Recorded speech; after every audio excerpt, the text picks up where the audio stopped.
How to fix Instagram message not received on Android or iOS phone. Hello guys, today's video I'm gonna show you how to fix this problem easy and quick.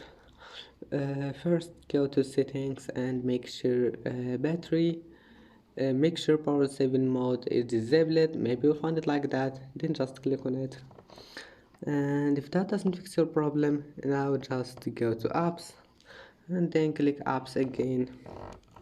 Type here Instagram, click on it, click for stop, go to storage, clear cache, go to permissions, just give it all of those permissions here. And now if that also doesn't fix it, now restart your phone and try again, turn off your Wi-Fi and turn it on again. And that's it. Close your Instagram and open it again. If that doesn't fix it, it means that you need to uninstall your Instagram and to install it again.